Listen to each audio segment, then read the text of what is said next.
एक लड़ रहा है दुश्मन के बम बारूद और हथियारों से, एक लड़ रहा है सरकार के लाठी डंडे और पानी की बौछारों से, एक अपने घर गांव माँ के आंचल से दूर है, एक भूखे पेट सड़क पर सोने को मजबूर है, एक खड़ा है बॉर्डर पे एक सरकार के ऑर्डर पे, और देश की जनता किसानों का खाकर एहसान फरामोश खड़ी है। नग्न तमाशा बर्बादी का देखकर ये सरकार खामोश खड़ी है।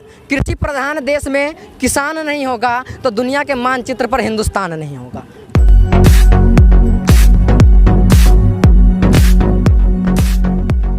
गाजीपुर बॉर्डर पर इस वक्त मैं मौजूद हूँ। किसानों का आंदोलन लगातार जारी है। मेरे साथ एक युवा शख्स हैं जो 9वीं क्लास के छात्र हैं। अभी अभी ये स्टेज से भाषण दे रहे थे, तो हमें लगा कि आप लोगों तक इनकी आवाज़ ज़रूर पहुंचनी चाहिए, इनसे बात करनी चाहिए। सबसे पहले आपके बारे में मैं जानना चाहता हूं, कहां से आए हो और क्यों यहाँ आए हो, कहां तक पढ़ाई की? मेरा नाम शिवम यादव है। मैं लोनी विधानसभा क्षेत्र से आया हूं और मैं 15 साल का हूँ, 9वीं कक्षा में पढ़ता हूँ। जब मैंने देखा कि मेरे किसान भाई भारत के अन्नदाता इस प्रकार सड़क पर सोने को मजबूर हो, तो मुझ जैसे युवा का इस प्रकार घर में बैठे रहना नपुंसकों की भांति शोभा नहीं देता। ऐसे मुद्दों पर मुझ जैसे युवा का संवेदनशील होना इसलिए भी लाजमी हो जाता है, क्योंकि अगर हम इनके साथ नहीं खड़े होंगे तो ये अन्नदाता अगर एक्सटिंक्ट हो गए, दुनिया से विलुप्त हो गए, तो बताइए हमारा भरण पोषण कौन करेगा।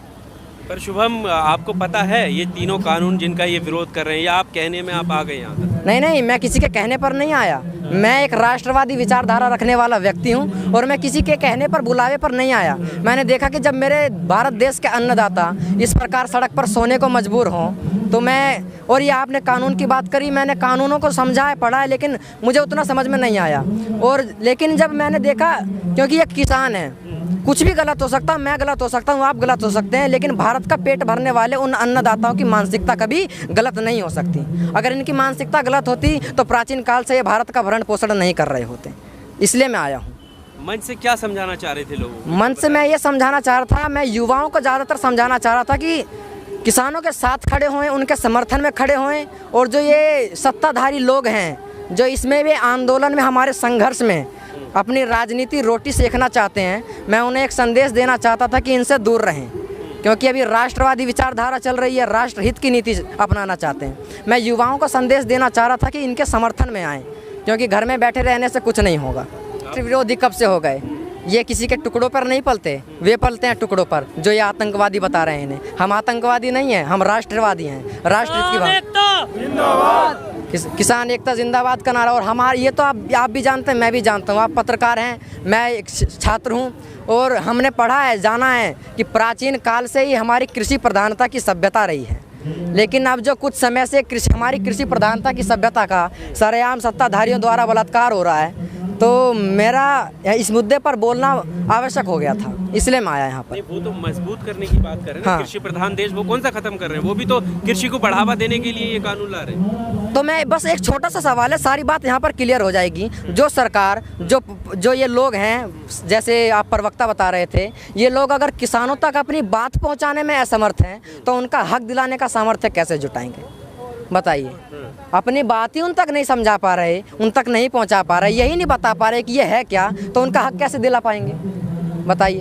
अच्छा ठीक है, चल अपने बारे में आप बताइए। आप कविता, कुछ लाइनें भी आपने लिखी है जिसके द्वारा आपने शुरुआत किया है, ये बताइए कैसे क्या? तो मैं तो सबसे पहले, मेरा तो ये मोटो है कि मैं किसानों और जवानों का सबसे ज़्यादा सम्मान करता हूँ। तो मैंने एक कविता लिख रखी है कि एक लड़ रहा है दुश्मन के बम बारूद और हथियारों से, एक लड़ रहा है सरकार के लाठी डंडे और पानी की बौछारों से, एक अपने घर गांव माँ के आंचल से दूर है, एक भूखे पेट सड़क पर सोने को मजबूर है, एक खड़ा है बॉर्डर पे एक सरकार के ऑर्डर पे, और देश की जनता किसानों का खाकर एहसान फरामोश खड़ी है। नग्न तमाशा बर्बादी का देखकर ये सरकार खामोश खड़ी है। और कहते हैं कि ये किसान नहीं है, हमारे संघर्ष को, हमारे किसान भाइयों को, अन्नदाताओं को कहते हैं कि ये आतंकवादी खड़े हैं किसानों के भेष में। अरे मांगे तो छोड़ो, अब बताओ मैं क्या कहूँ इन्हें?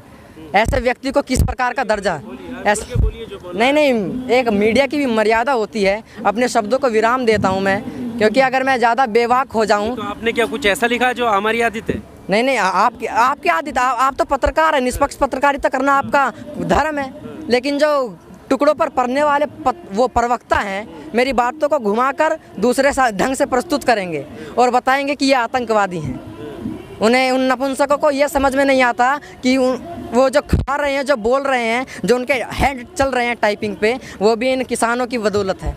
वो भी तो मानते हैं इस बात को, वो कब मना कर रहे हैं? संबित पात्रा बीजेपी के प्रवक्ता हैं, 80 करोड़ किसानों की वो बात करते हैं। यहाँ पर 80 करोड़ नहीं है, वो कह रहे हैं कि हम भी सबके हित के बारे में ही सोच रहे हैं। तो मैं उन्हें बताना चाहूँगा कि भारत में सबसे ज़्यादा किसान हरियाणा और पंजाब में ही रहते हैं। भारत में जो किसान होते हैं वो जीडीपी में जो 80% देते हैं किसान, वो हरियाणा और पंजाब से ही होते हैं। अगर ये परेशान नहीं होंगे तो संबित पात्रा जी परेशान होंगे। बताइए, वे तो MBBS हैं, फॉर्च्यूनर लेकर निकल जाते हैं, ये ट्रैक्टर लेकर सुबह शाम खेत जोतते हैं, उन्हें समझ में नहीं आता। हमारे पसीने नहीं दिखते, हमारी भीड़ दिखती है उन्हें। सब चीज़ दिखती है, तभी तो वो ये बात कर रहे हैं। दिखती है तो पूरे देश के किसानों की वो बात कर रहे हैं। दिखती है तो 40 दिन से किसान भाई नाराज क्यों हैं? अगर इतने ही समझाने में सामर्थ्य होता उनमें, तो इन्हें खुश कर इन्हें समझा कर वे वापसी भेजते। अच्छा, समझाने का सामर्थ्य है नहीं और कहते हैं कि आतंकवादी खड़े हैं। धिक्कार है ऐसे प्रवक्ताओं पर। ठीक है, आप एक युवा हो, देश का भविष्य हो, अभी पढ़ाई चल रही है। खासकर जब नरेंद्र मोदी की सरकार देश में बनी तो उन्होंने युवाओं पर काफ़ी जोर दिया। ऐसे कानून लेकर जब सरकार आती है और उनका विरोध होता है, आम जनता सड़क पर आती है, किसान सड़क पर आते हैं, और अब एक इस देश का युवा जो अभी पढ़ाई करने की आपकी उम्र है, आप भी आंदोलन का हिस्सा बन रहे हैं। क्या सोचा, क्या समझा, आगे का भविष्य कैसे देख रहे हैं आप? पढ़ाई लिख कर करना है, मुझे राष्ट्रहित की भावना अपनानी है। पढ़ लिख कर मुझे इस देश की सेवा करनी है। अगर मैं इन अन्नदाताओं के समर्थन में नहीं खड़ा हुआ, तो अगर मैं इनके समर्थन में खड़ा हूँ तो ये भी एक देश सेवा है, समाज सेवा है। इनके समर्थन में खड़ा हूँ, मुझे देखकर उम्मीद है कि कुछ युवा होंगे जो राष्ट्रवादी होंगे, उन्हें उम्मीद की किरण तो जगेगी। कोई तो है, शुरुआत मुझसे हुई है, भीड़ आगे तक जाएगी। शुरुआत करना है। हाँ, शुरुआत मैंने करी है और मेरे साथ और भी युवा खड़े होंगे। मेरे को यकीन है भारतवासियों पर, भारत के युवाओं पर, कि वे मेरे समर्थन में खड़े होंगे, किसानों के समर्थन में खड़े होंगे।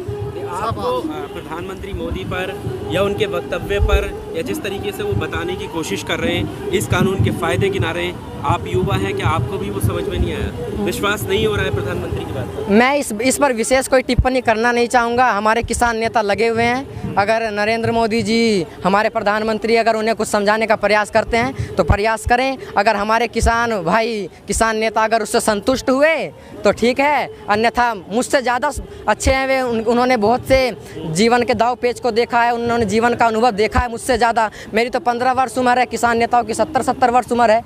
वे ज़िंदगी के हर उतार चढ़ाव से गुजर चुके हैं, वे अपना भला खुद सोच सकते हैं। मैं इस मोटिव से नहीं आया कि यहाँ पर कानून गलत है, मैं इस मोटिव से आया कि मेरे अन्नदाता, मेरे भारत के अन्नदाता सड़क पर सोने को मजबूर हैं, मुझे उनके समर्थन में जाना है, बस। जो लोग ये कहते हैं कि उकसावे में आए हुए लोग हैं, उनके लिए कुछ कहना चाहिए? क्या? जो लोग ये कहते हैं कि उकसावे में आए हुए लोग हैं, क्योंकि आप युवा हैं, यहाँ हैं, उनके लिए कुछ कहना चाहिए? तो मेरा तो बस एक ही संदेश है कि अगर कृषि प्रधान देश में किसान नहीं होगा तो दुनिया के मानचित्र पर हिंदुस्तान नहीं होगा।